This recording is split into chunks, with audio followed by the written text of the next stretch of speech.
Most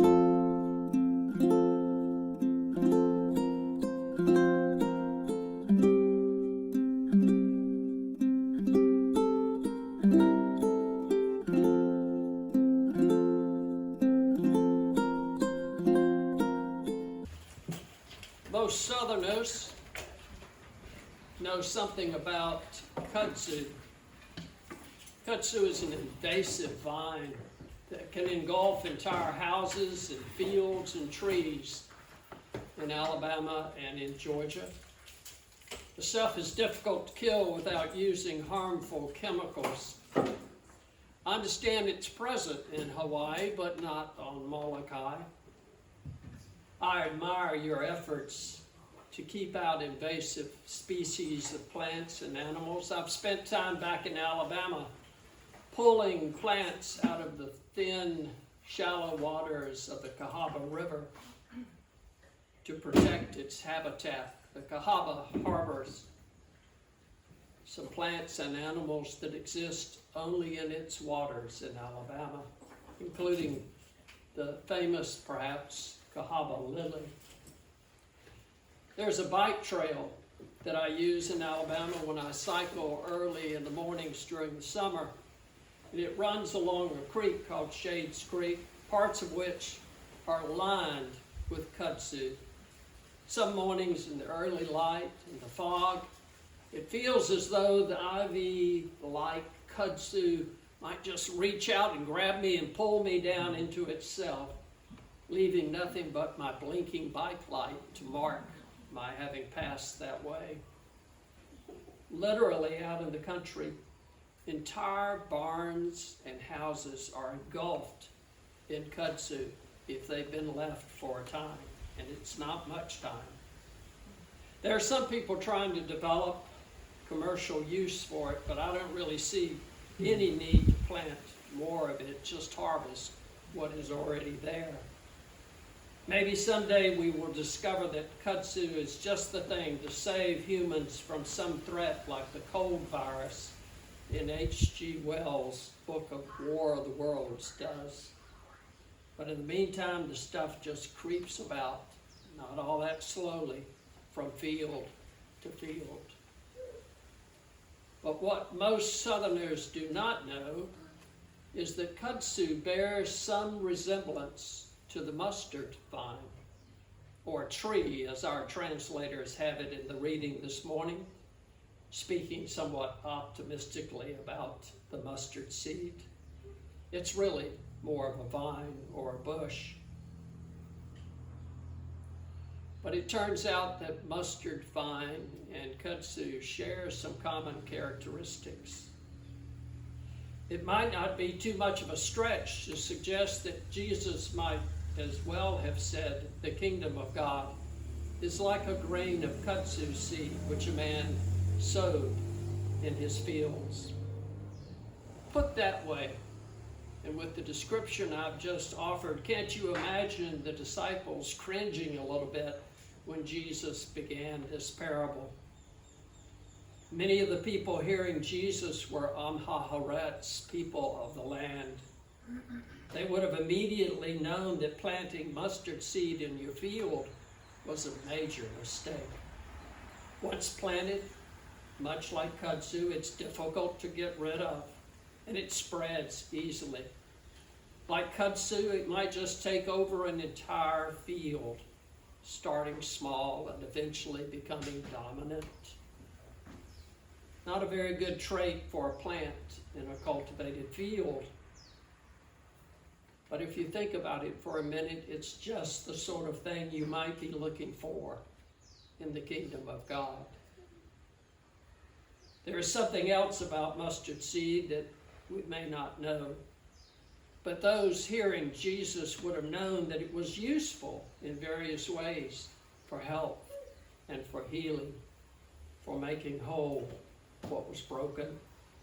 The Roman historian Pliny reports that the mustard seed, when pounded, is applied with vinegar to bites of serpents and scorpion stings. It counteracts the poisons of fungi. For phlegm, it is kept in the mouth until it melts or is used as a gargle. For toothache it is chewed.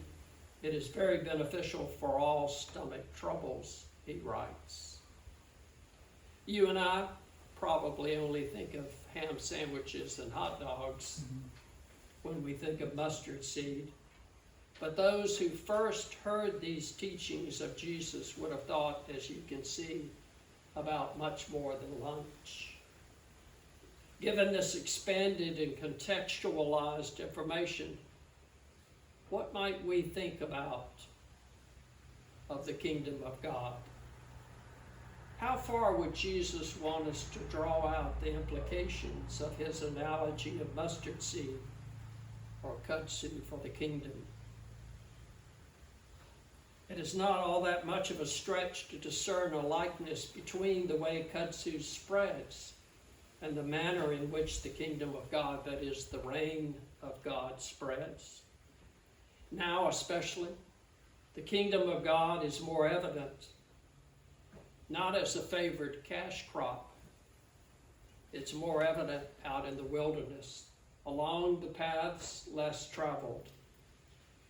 Its spread seems miraculous at times, as though it is already everywhere and needs only a bit of encouragement to become evident. There are those fields in which kudzu, in which the kingdom does seem to have won the day.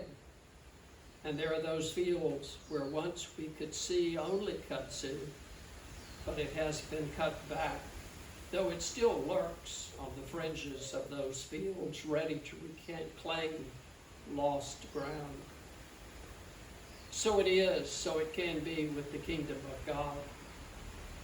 So it is with the reign of God in our hearts. There are times when the cares of the world push the kingdom aside and our values become more those of the world rather than of God. But then we acknowledge our short-sightedness and we ask God's forgiveness, and the kingdom itself returns to lost ground. And like the mustard seed that the historian Pliny knew to be a source of healing, so too with kudzu. It is actually being studied for its anti-inflammatory and anti-cancer agents. It has shown value in treating migraine and cluster headaches. So too, we may say of the kingdom of God. Relationships are healed. Broken lives are made whole. Old hurts carried within for years are named and drained of their power. Daily the hungry are fed and the naked clothed. And our lives take on meaning and purpose.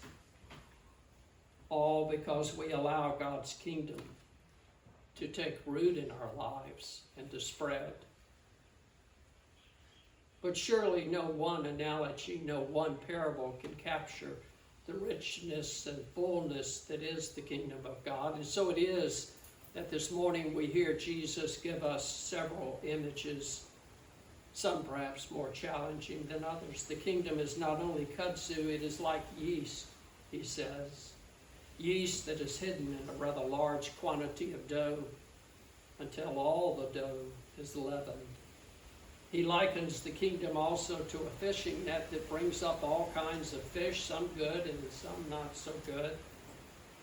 Like the parable last week of the weeds and the wheat, the kingdom is pictured as a mixed bag. It is also a pearl obtained at great price and a treasure that prompts us to sell all that we have just to gain the field in which the treasure lies hidden. It is indeed all that and more. It is its hiddenness, perhaps, that has given some cause to challenge its existence. You don't just see the kingdom outright. Some argue that we should trust only what we see proof of. They are sure that all there is the material world.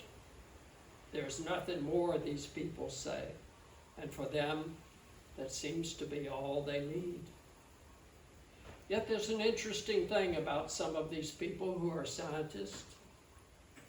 In their work, they accept the existence of tiny, tiny particles that can never be seen and are never ever going to be seen. Their existence is known only because we see signs of them in the way other particles act, or we interpret streaks on light-sensitive plates to have been made by the passing of those tiny particles.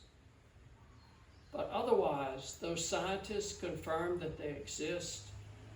We will never see them outright. Maybe in these hidden particles with their odd names like quarks and gluons, particles unseen and yet known to exist, to be part of the fundamental structure of the physical world. Maybe here we can make our own parable in the 21st century for the kingdom of God. An analogy for God who is hidden and yet ever present, hidden and yet ever active. A God who is seen, so to speak, in the results. Just as Jesus once told the disciples of John the Baptist, you remember they came to him and said, "Are you the one? Or should we search for another?" And in his answer, he gives them signs, not a direct answer, but signs. He says, the hungry are fed, the dead are raised, and the sick are healed. The proof is in the results of the kingdom's presence. That's how we see it. Just like a streak of light proves to the scientist the existence of a quantum particle like a boson. I've always thought that the end of this gospel passage is comical.